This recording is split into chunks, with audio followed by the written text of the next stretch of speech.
Hello everyone, welcome to our channel. किसी भी exam को क्रैक करने के लिए इम्पॉर्टेंट है कि उसकी थियरी को समझो, थियरी को समझ के उसका रिवीजन करो बार बार, एंड सबसे मोस्ट इम्पॉर्टेंट चीज़ है प्रैक्टिस करो।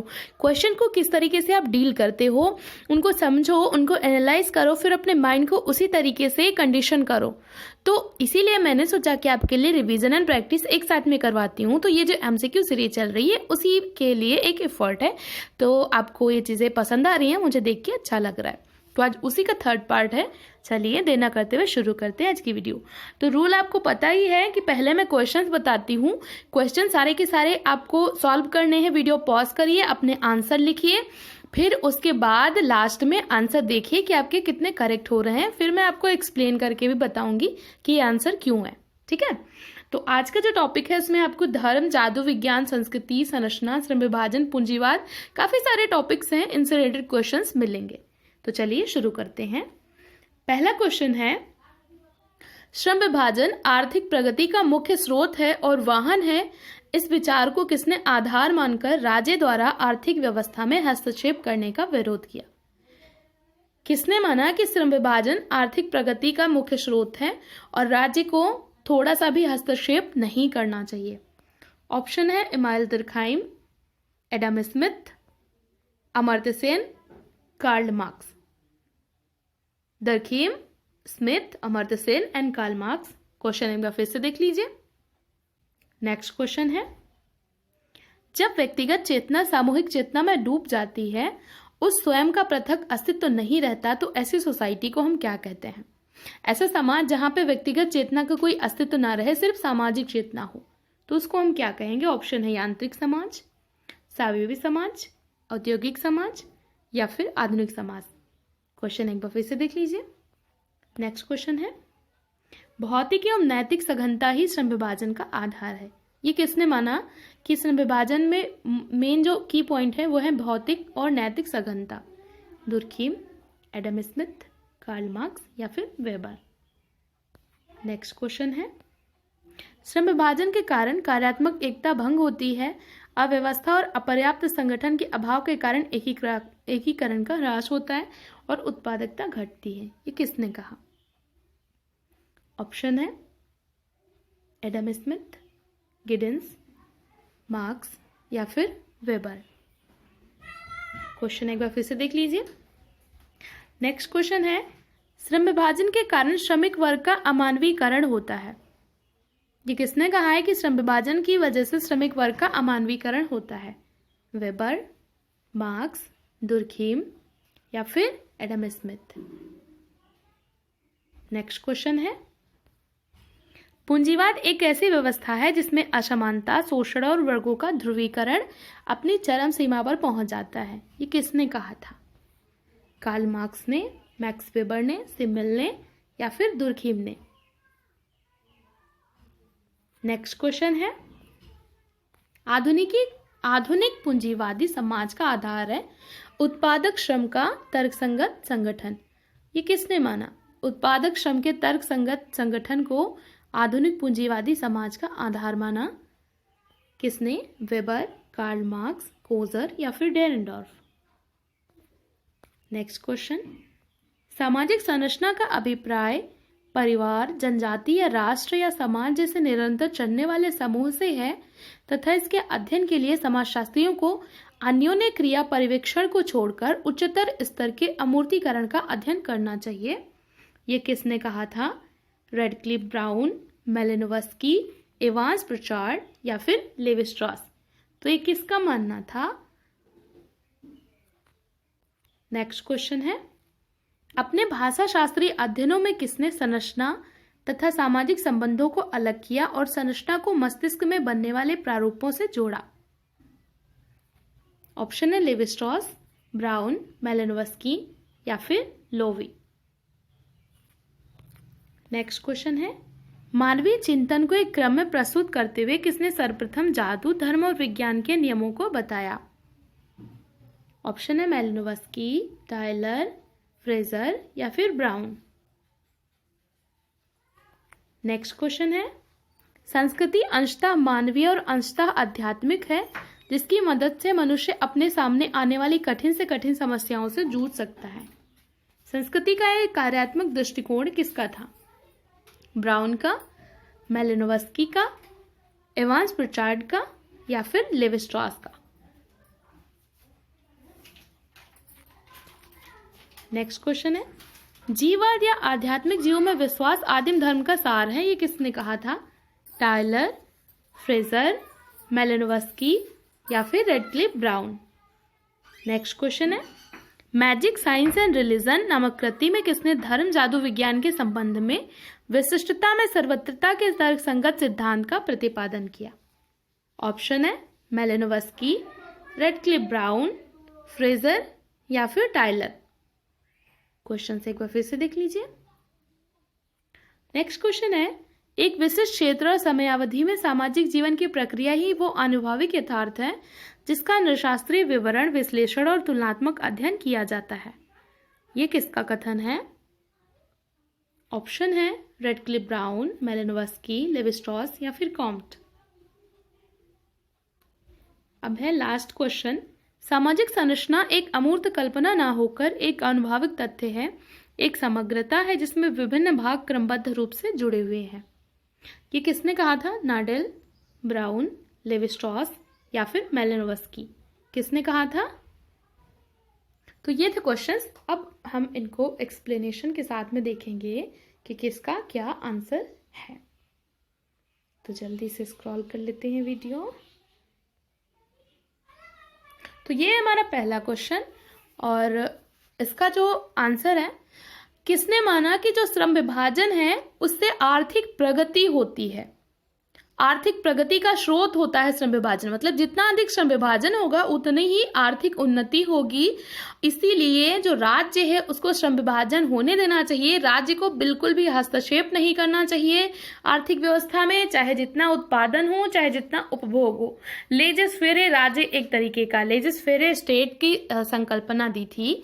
तो ये किसने दिया था? ये दिया था आपके एडम स्मिथ ने। एडम स्मिथ इसका राइट आंसर है। इन्होंने कहा था कि राज्य को बिल्कुल भी हस्तक्षेप नहीं करना चाहिए।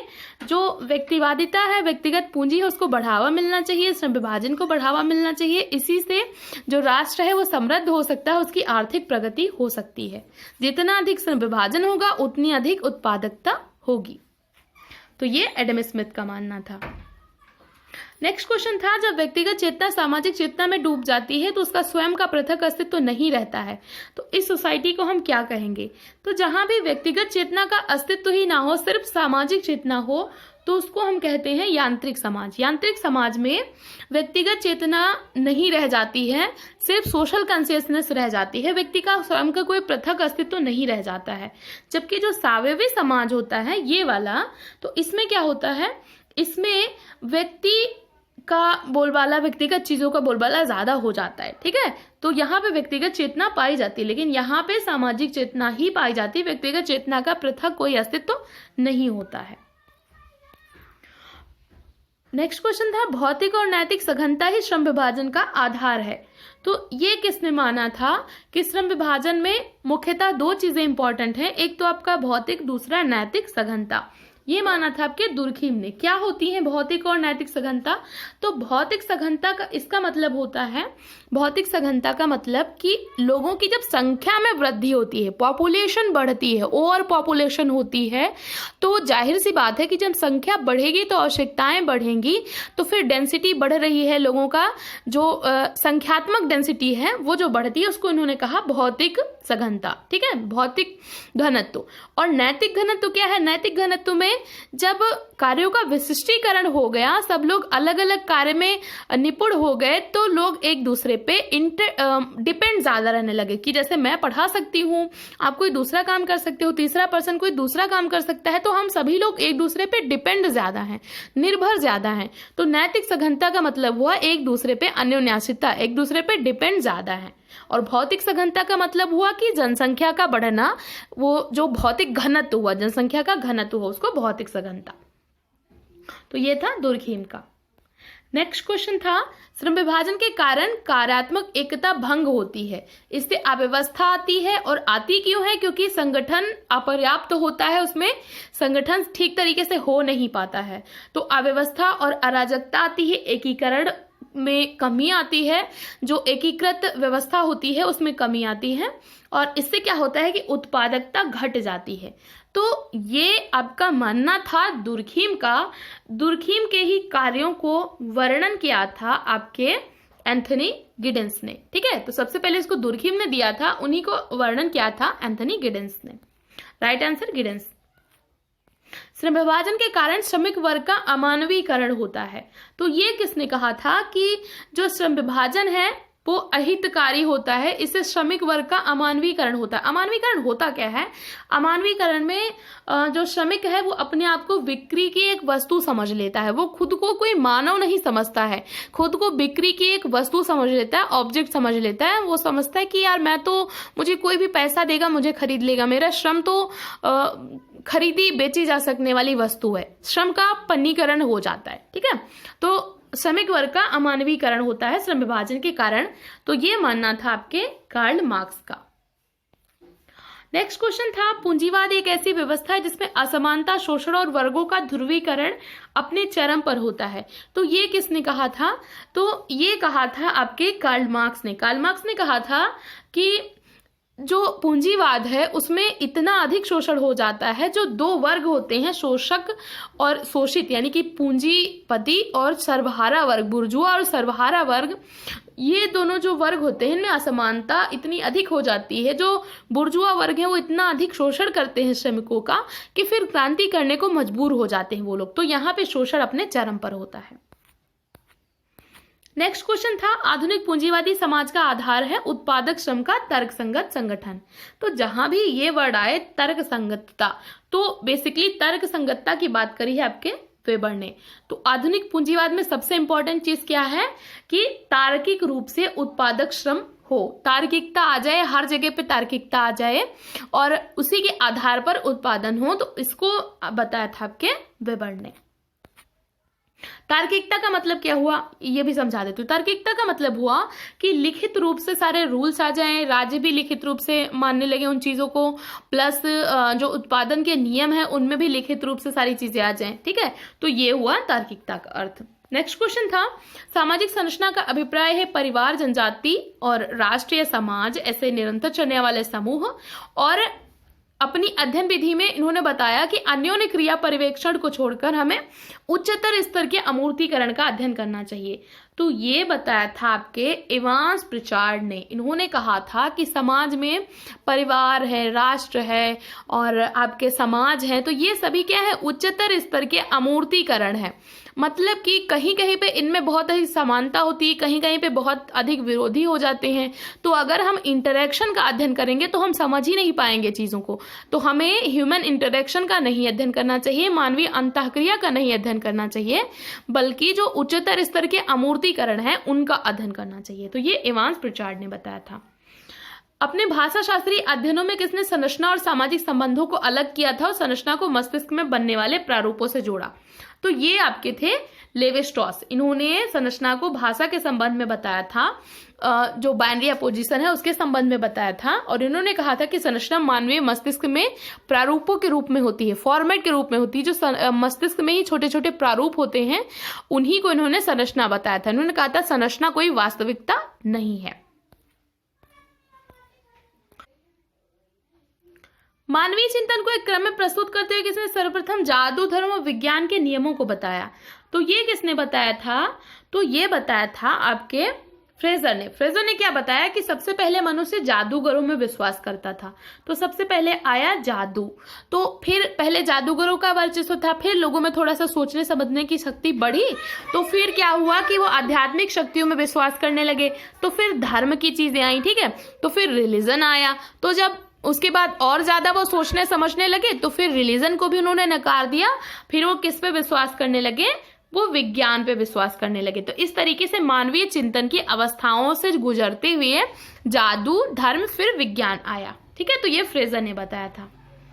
नेक्स्ट क्वेश्चन था कि संस्कृति अंशतः मानवीय और अंशतः आध्यात्मिक है, जिसकी मदद से मनुष्य अपने सामने आने वाली कठिन से कठिन समस्याओं से जूझ सकता है। संस्कृति का एक कार्यात्मक दृष्टिकोण किसका था? तो संस्कृति का कार्यात्मक दृष्टिकोण ये दिया था मेलिनोवस्की ने। इन्होंने कहा था कि संस्कृति कुछ हद तक मानवीय है, मतलब मानव ने बनाई है, कुछ हद तक आध्यात्मिक है, यानी उसमें धर्म जादू वगैरह की चीजें भी पाई जाती हैं। और संस्कृति का मुख्य कार्य क्या है? मानवीय आवश्यकताओं को पूरा करना। तो आवश्यकताओं का प्रकार्यात्मक सिद्धांत भी मेलिनोवस्की ने ही दिया था। तो इन्होंने संस्कृति को प्रकार्यात्मक आवश्यकताओं की पूर्ति के लिए एक साधन मात्र माना है। नेक्स्ट क्वेश्चन था, जीववाद या आध्यात्मिक जीवों में विश्वास आदिम धर्म का सार है। तो ये किसने कहा था? तो ये कहा था आपके टायलर ने। टायलर का मानना था कि जो आध्यात्मिक जीवों में विश्वास है, ये मानना कि आत्मा ही सर्वोच्च है, जो जीव है वो ही सर्वोच्च है, ये चीजें मानना, यही धर्म का सार है, यहीं से धर्म बना। नेक्स्ट क्वेश्चन था, मैजिक साइंस एंड रिलीजन नामक कृति में किसने धर्म जादू विज्ञान के संबंध में विशिष्टता में सर्वत्रता का तर्कसंगत सिद्धांत दिया था? तो विशिष्टता में सर्वत्रता का सिद्धांत दिया था मेलिनोवस्की ने। ठीक है, इन्होंने एक तरफ तो विशिष्ट यानी मनुष्य की बात करी थी, एक तरफ सर्वत्रता यानी कि समग्रता यानी कि समाज की बात करी थी। तो मैजिक साइंस एंड रिलीजन ये बुक इन्हीं की थी।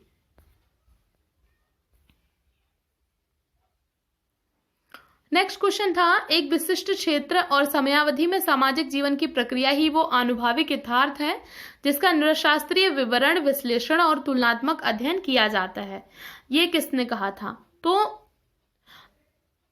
ये कथन है आपका लास्ट, जो एक विशिष्ट क्षेत्र में समयावधि में सामाजिक जीवन की प्रक्रिया का अनुभविक यथार्थ, तो ये कथन है आपका रेडक्लिफ ब्राउन का। इन्होंने कहा था कि जो सामाजिक सिद्धांत है, जो सामाजिक यथार्थ है, उनमें कंफ्यूजन बहुत अधिक है क्योंकि शब्दावलियां बहुत अलग अलग हैं। इसीलिए इन्होंने कहा था कि नृशास्त्रीय विवरण, मतलब कि हमें उन्हीं की परिस्थिति में जाकर के अध्ययन करना चाहिए, विश्लेषण करना चाहिए, और विशिष्ट क्षेत्र में समयावधि में जो भी अनुभविक यथार्थ हमें दिखाई देता है वो ही रियल है। लास्ट क्वेश्चन था कि सामाजिक संरचना अमूर्त कल्पना नहीं है बल्कि एक समग्रता है जिसमें कि विभिन्न भाग क्रमबद्ध रूप में जुड़े होते हैं। तो ये मानना था आपके ब्राउन का। इन्होंने विभिन्न भागों को क्रमबद्धता में जुड़ा हुआ माना था, जबकि जो नाडल थे इन्होंने भूमिका को माना था। जो आपके लेवी स्ट्रॉस थे ये मानते थे कि संरचना वास्तविकता है ही नहीं।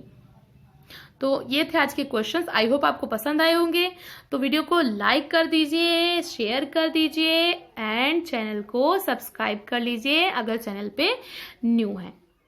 ऐसे आपको वीडियोस आगे भी मिलती रहेंगी एंड ऐसे ही पढ़ते रहिए एंड अपने JRF की तरफ बढ़ते रहिए। वीडियो देखने के लिए थैंक यू सो मच।